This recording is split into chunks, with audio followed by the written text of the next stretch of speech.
Well, guys, I'm out here in the backyard.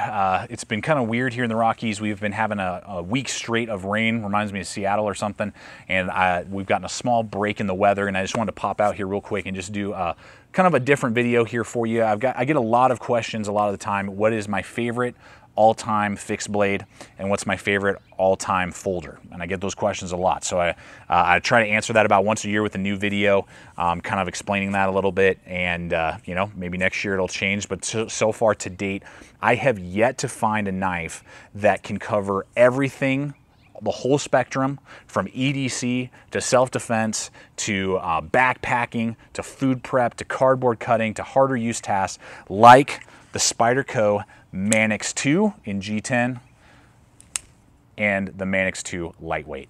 Guys, these two blades are beyond compare when it comes to covering the entire basis of knife use when it comes to a folder, in my opinion. Always here at the channel, purely my opinion. You can either subscribe to my opinion or tell me I'm full of crap and move on down the line. Your choice. But I'm telling you, if you're asking me, Aaron, what is like the best folder for everything?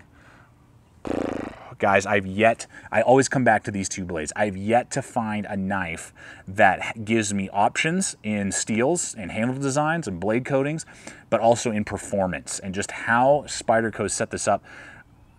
There have been a couple other Spyderco knives, other Benchmade's, other, I don't know, other high-end Kershaws and, you know, zero tolerances that I've looked at and I'm like, maybe I want that. But then I go, wait a second, I have a Manix2 in G10 with S30V steel, and I have a lightweight in BD1 tool steel. Why would I need any of those other ones that I just looked at? So if you were guys were gonna take away all of my other knives and say, Aaron, you can only have one design, this would be it. Hands down, full stop. It would do everything and anything that I would want and cover a huge basis of capabilities. And honestly, for not that bad a price point for what you're getting with either of these blades. So I'm gonna cut away, get my mug out of the shot here for you. We'll look at these a little bit up close and personal, just real fast, just talking here, just kind of having a discussion with you guys, and you know, really show you why I think that the design of the Kershaw Manix2, and then your choice, lightweight or the original with G10 handle scales, is gonna be, I think, one of the best knife decisions when it comes to pocket knives you could ever make. So let's go ahead and look at these a little closer. All right, guys, so the two options that I have here for us, and there are more options. There's an XL version that's even bigger, and they also have the new lightweight with the S10 110V steel. So there are different options out there. This is the BD1 tool steel lightweight, and then this is the G10 modeled full flat grind with the S30V. They call it their tactical version. That's what Blade HQ calls it, of the Manix. Now, the idea behind this blade, again, that I'm telling you and that I've experienced now rocking both of these blades, first the lightweight and then the G10 version, I think I've had the lightweight for almost 2 years, and then the G10 for I think about 6 months. So I've had a long time with both of these blades, and so far they have yet to be replaced as my go-to folder. You can take the rest of my collection and I would be so happy with these blades, and I really wouldn't need to purchase anything else because they have that crossover capability to do so many different things. The first part of it is the blade shape. Fantastic blade shape, not only to give you great slicing capability with the full flat grind, the 1/8 of an inch thickness that they picked is not too thick, not too thin, so it's gonna be very strong, and it still has that spear point leaf kind of design that's gonna make it awesome for stabbing. And it's gonna have great penetration capability with still having a pretty strong tip there, not too weak, not too thin, and not too strong and fat and pudgy either. So it'll be able to pierce packaging and those type of things, as well as flesh if you had to. Again, I'm not recommending using a knife for self-defense, but I know some of you do carry that, and you are knife fighters, and that's great if you know what you're doing, knock yourself out.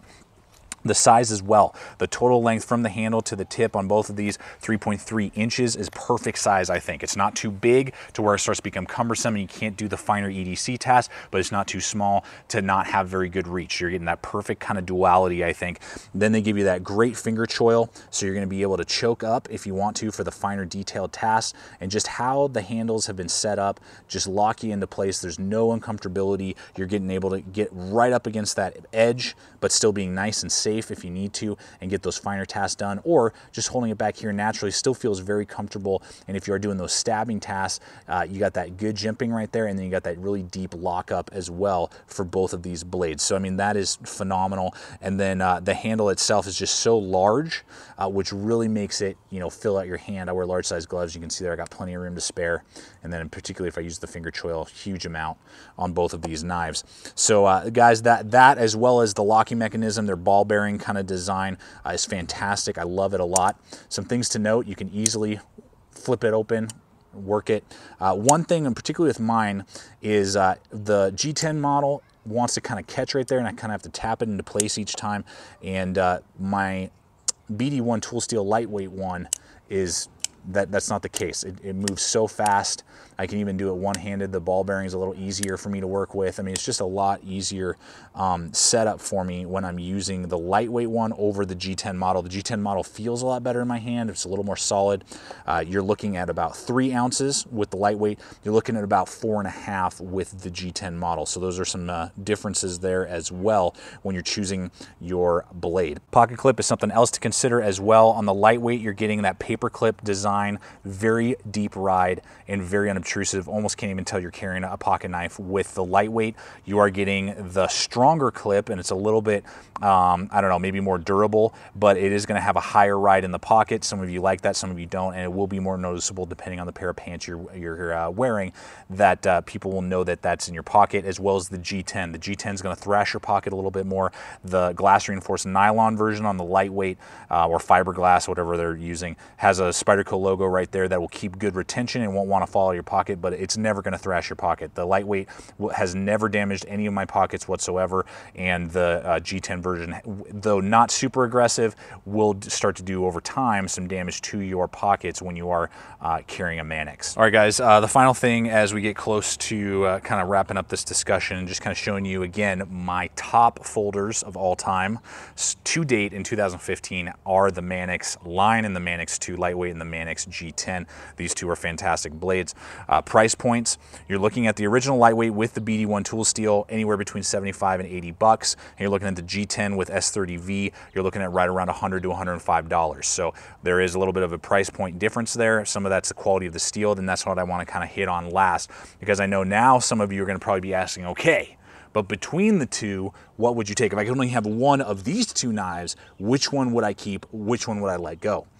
Guys, I'm going to tell you, it's not a very hard decision actually. Though I love the G10 model, I'm going to go with the lightweight version in the BD1 tool steel. This is the reason. First off, it's invisible in my pocket. It's so lightweight, and something I kind of forgot was the thinness of these blades as well. You're not going to ever feel them in your pocket. They're just so lightweight. For their size and how thin they are is fantastic. But at 3 ounces, it's invisible. The amazing pocket clip in comparison to the G10 one, it just is a little bit better in my opinion. For my particular one, the ball bearing setup and the deployment and closing of the blade is smoother and faster. It's just a little stickier with the S30V model. And the final reason for this, guys, is though the G10 handles feel a little bit better in my hand, I'm willing to sacrifice that for the blade steel, the BD1 tool steel. I've had some problems working with this S30V, and maybe it's just because I'm not a mind-blowing, sharpener of knives. I'm okay, but I'm not, a wizard when it comes to putting an edge on a blade. I have a lot of trouble getting a really nice fine edge without a lot of work on this S30V. Now, it'll hold its edge for quite a long period of time, but it's a pain in the butt. I mean, I'm talking, I don't know, pushing an hour for me once it does dull or I get a chip on it or whatever, for me to get a good edge that I'm happy with back on it. It's a long time and kind of a pain in the butt. That is not the case for the BD1 tool steel. The BD1 tool steel, I'm talking like 5 minutes max, and I've got a hair popping, my hair's jumping off my arm edge on this blade. It is phenomenal, and the BD1 tool steel is going to be much more rust resistant than the S30V. So with all those things being equal, I like the lightweight a little bit better. So between the two, again, not saying that the G10 model isn't great. It's awesome. I love the handle a little bit more. It's a little more comfy in my hand. And if you're great working with, S30V and you're happy with other Spyderco S30V and you can work with it great, awesome. I don't know. There's just something about the lightweight that connects with me just a little bit more. And I would in my opinion, I'd probably stay away from the what is it, 110V, because if I'm having trouble with the S30V, I have a feeling the S110V will be even more difficult for me to work with. I may pick one up eventually and do a review on that and give you a steel comparison, but everything going for it, guys. Both these blades are fantastic, but of the two, I would even take the lightweight over the G10 model. Well, guys, you've seen these two blades in action as we've talked about it. You've gotten my opinion on it, on what I think is the best of the two, so I hope that helped you out with your purchasing decisions. And ultimately, again, bringing this kind of back in is answering that question of what is my favorite folder. It is the Manix2 design, and of the Manix2s, it's the lightweight.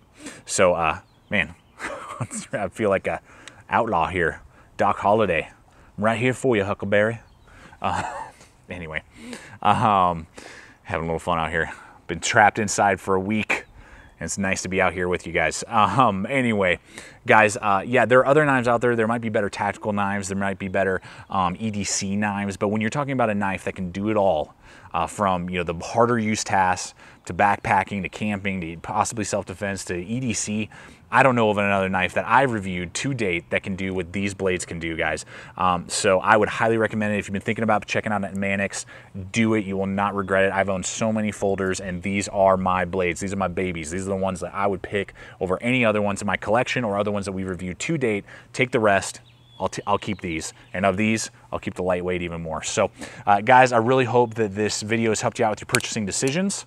For those of you checking us out for the first time, thank you so much. We post 2 to 3 videos a week, every week, from everything from EDC to outdoor to self-defense to survival, you name it. Doing gear reviews and theory reviews. And for you regular subscribers, thanks so much for always coming back, checking me out, checking the channel out, watching these videos. I hope that they help you with your purchasing decisions, as well as just teaching you guys things, so that every time you're watching these videos, you're learning something new that you didn't know before, to always help you just in general with your life, but also help you with your purchasing decisions. So please check us out on all the relevant social media. Subscribe, comment, like, share this video. That always helps. And as always, remember, stay equipped, stay prepared. We'll see you out there.